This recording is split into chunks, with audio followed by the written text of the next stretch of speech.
શીતળામાની વાર્તા પવિત્ર શ્રાવણ માસની વદ સાતમના દિવસે સૌભાગ્ય સ્ત્રીઓ આ વ્રત કરે છે. સ્ત્રીઓ સૂર્યોદય પહેલા ઠંડા પાણીથી સ્નાન કરવું અને આખો દિવસ ઠંડુ ખાવું. આ દિવસે સૂલો સળગાવવો નહીં.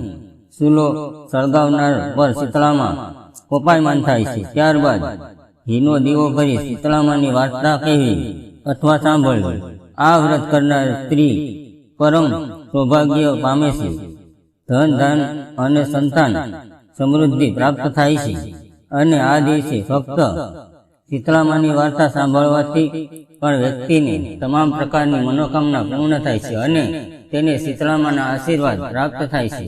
તો આજે આ વિડીયોમાં આપણે સાંભળીશું શીતળામાની વાર્તા અને તમે ચાહો છો કે શીતળામાના આશીર્વાદ હંમેશા તમારા બાળકો ઉપર, સંતાનો ઉપર તથા તમારા ઘર પરિવાર ઉપર બન્યા રહે તો આ વિડીયોને એક લાઈક અને કોમેન્ટમાં જય શીતળામાં અવશ્ય લખી લેજો. તો ચાલો આજની પુરાણિક સુંદર વાર્તાનું શ્રવણ કરીએ. એક ગામમાં એક ડોશીમા હતા. તે તેના બે દીકરાની વહુઓ સાથે રહેતા હતા. મોટી વહુ જબરી, કજિયાખોર અને ઈર્ષાથી ભરેલી હતી. વાત વાતમાં વાકું પાડતી, જ્યારે નાની વહુ ઘણી ભલભલી, હોળી અને પારકાના દુઃખી ના થનાર હતી. અને આ બંનેને દેવ જેવા એક દીકરો હતો. થોડા સમય પછી પવિત્ર શ્રાવણ માસ આવ્યો અને રાંધણ છઠના દિવસે નાની વહુ રસોડે રાંધવા બેઠી અને રાત સુધી રાંધતી રહી અને પછી ચૂલો ઠારવાનો વિચાર કરતી હતી. ત્યાં પારણે પોઢેલો નાનો છોકરો તેનો રડવા લાગ્યો. તેથી તે સાથે કામ પડતા મૂકી અને નાની વહુએ છોકરાને ખોળે લીધો. જરા આડા પડખે થઈ એટલામાં તો આખા દિવસનો થાક હોવાથી જરાક આંખ ઊંચાઈ ગઈ અને ચૂલો ઠારવાનો રહી ગયો. અડધી રાતે પછી શીતળામાં ઘરે ઘરે ફરવા નીકળ્યા. ફરતા ફરતા નાની વહુના ઘરે આવ્યા. ચૂલામાં આળોટવા લાગ્યા.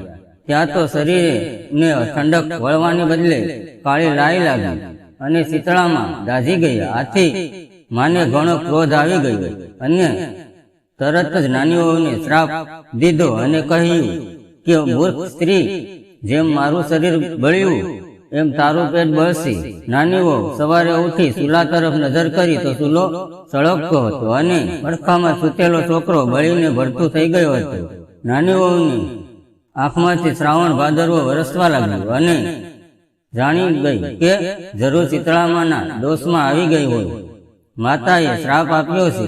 એ તો રડતી રડતી તેની સાસુ પાસે પહોંચી ગઈ.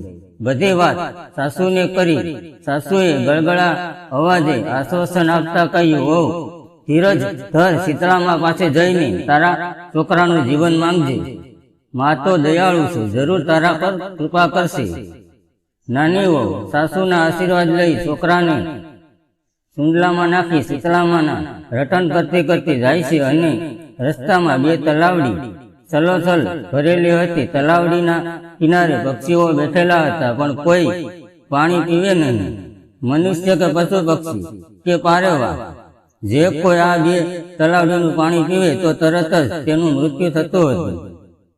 નાની વહુને ટોપલો લઈને જતી જોઈ તલાવડીઓ બોલી, "ભાઈ રે ભાઈ, ક્યાં ચાલી?" નાની વહુએ શીતળામાના કોપની વાત કરી અને માની કૃપા મેળવવા જાઉં છું એમ કહ્યું. ત્યારે તલાવડી બોલી, "બહેન, અમારું પણ એક કામ કરજે. અમે એવા તે ક્યાં પાપ કર્યા છે? જે કોઈ અમારું પાણી પીવે છે તો તરત જ તે મૃત્યુ પામે છે. માં મળે તો અમારું દુઃખનું નિવારણ પૂજે." નાની વહુ હા પાડી આગળ વધી. રસ્તામાં બે લડતા આખલા મળ્યા. બંનેને ડોકે ઘંટીના પળ બાંધેલા. નાની વહુને જોઈ અને આખલાએ પૂછ્યું, "ઓ ક્યાં ચાલી?" નાની વહુએ શીતળામાના કોપની વાત કરી. ત્યારે આખલા બોલ્યા, "અમારું એક કામ કરજે. અમે સદાય લડિયાસ કરીએ છીએ. અમારે ડોકે આ ઘંટીના પડ છે એ કેમ છૂટા પડતા નથી? તો અમારા એવા તે શું પાપ હશે? તેથી અમારા પાપનું નિવારણ પૂછતી આવજે." નાની વહુએ હા પાડી. પછી આગળ ચાલી. થોડીક આગળ ચાલી ત્યાં બોરડીના ઝાડ નીચે એક ડોશીમા ના વાળ ખુલ્લા અને બે હાથે ખંજવાળતા હતા. વહુને જોઈને ડોસી માં બોલી, બાઈ રે બાઈ, આમ રડતી રડતી ક્યાં હાલી? વહુએ શીતળામાના કોપની વાત કરી. ત્યારે ડોસીમાં બોલી, અરે જરાક મારું માથું જોતી જાને. નાની વહુને ઉતાવળ હતી, પણ એ ઘણી દયાળુ હતી. તેણે હુંડલો નીચે મૂકીને છોકરાને ડોસીમાના ખોળામાં આપી. એ તો મંડી માથું જોવા.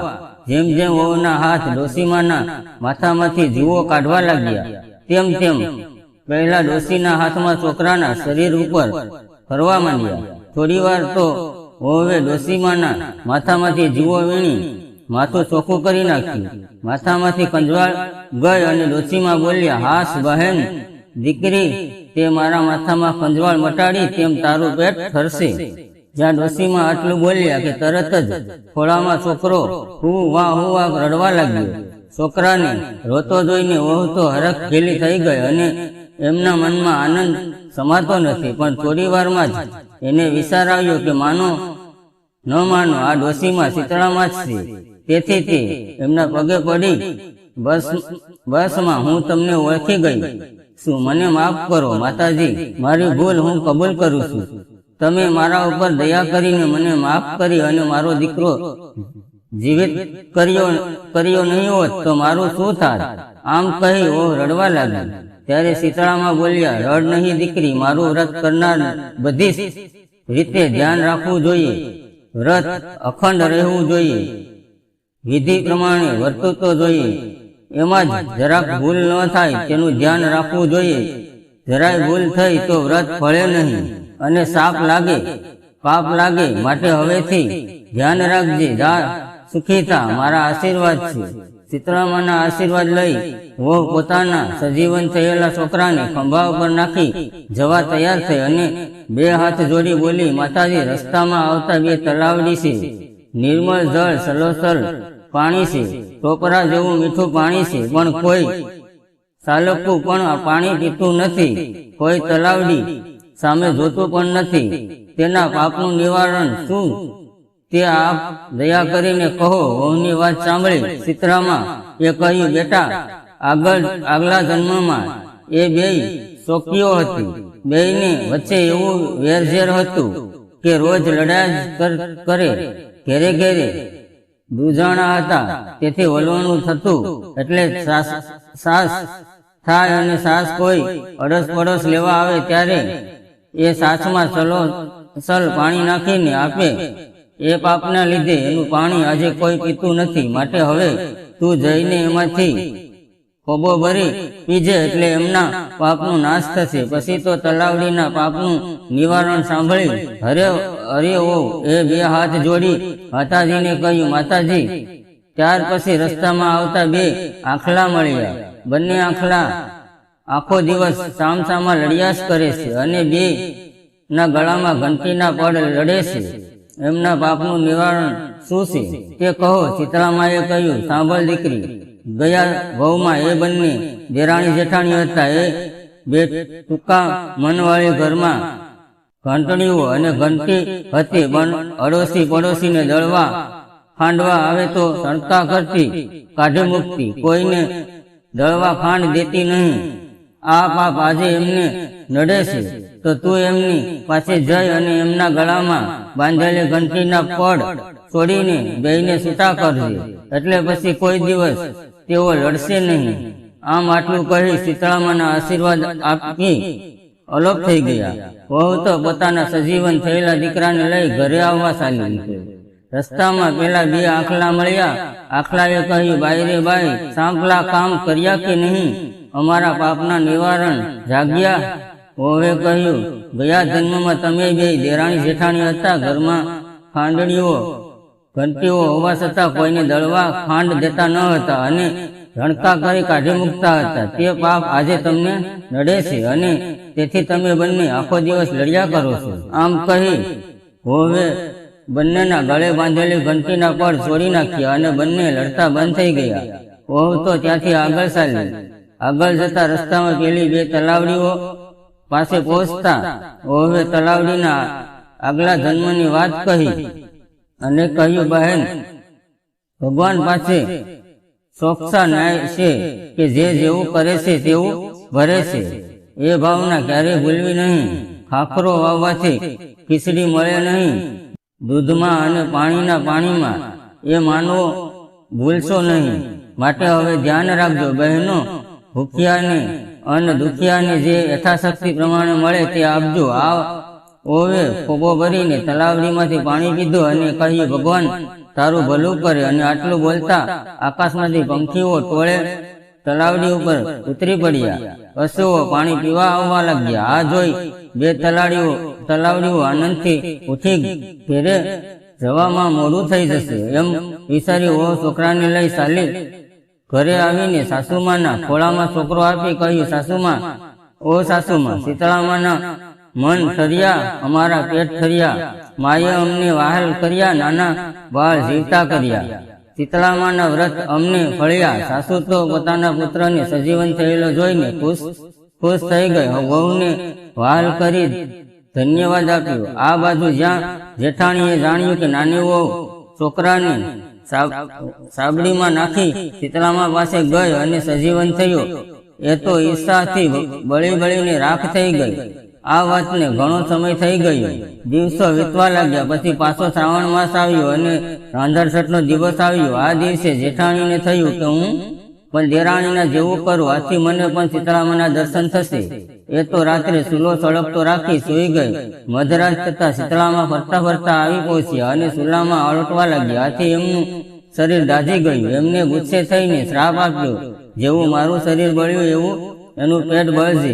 બીજા દિવસે સવારે ઉઠીને જેઠાણીએ ઘોડિયામાં જોયું તો છોકરો મૃત્યુ પામ્યો હતો. આ બનાવથી દુઃખી થવાને બદલે જેઠાણી ઉલટાની ખુશ થઈ અને તે પણ દેરાણીની જેમ છોકરાને લઈ ચાલી નીકળે. રસ્તામાં ચાલતા તલાવડીઓ પૂછ્યું, બહેન ક્યાં જાય છે? જેઠાણીએ મોં મસળતા કહ્યું, તમારે શી પંચાયત? જો દેખતી નથી, મારો દીકરો મરી ગયો છે ને તેને હું શીતળામાં પાછે જાઉં છું.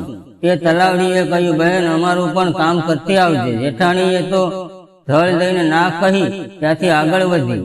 આગળ જતા રસ્તામાં બે આખલા મળ્યા. એમણે પણ પોતાનું કામ કરવા જેઠાણીને કહ્યું, પરંતુ જેઠાણીએ તેમને પણ ના કહીને આગળ જતા બોરડીના ઝાડ નીચે ડોશીમાં સ્વરૂપે શીતળામાં માથું ખંજવાળતા બેઠા હતા. તેમણે મોટી વહુને માથું જોઈ આપવાનું કહ્યું. આથી તેણે ગુસ્સે થઈને ડોશીને સંભળાવી દીધી, હું કાંઈ તારા જેવી નવરી નથી, તે તારું માથું ખંજવાળું. જોતી નથી, મારો દીકરો મરી ગયો છે. તે આમ સણખો કરીને ત્યાંથી ચાલી નીકળી. આખો દિવસ તે રખડી પણ ક્યાંય શીતળામાં નો ભેટો ન થયો.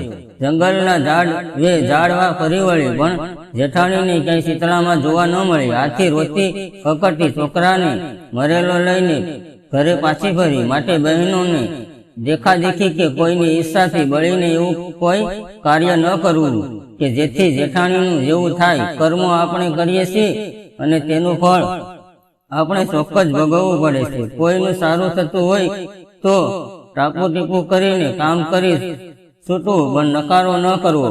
બને તો દાન દક્ષિણા આપી ભૂખ્યાને ભોજન આપવું. આમ કરવાથી માતાજી આપણા ઉપર ખુશ રહે છે. અજાણ થઈને ગયેલી ભૂલ માફ થાય છે, પણ જાણી જોઈને કરેલી ભૂલ ક્યારેય માફ થતી નથી. જય શીતળામાં. જેવા તમે નાની વહુને ફળ્યા તેવા વ્રત કરનારને, વ્રત સાંભળનારને, લખનારને અને વાંચનારને સૌને ફળજો.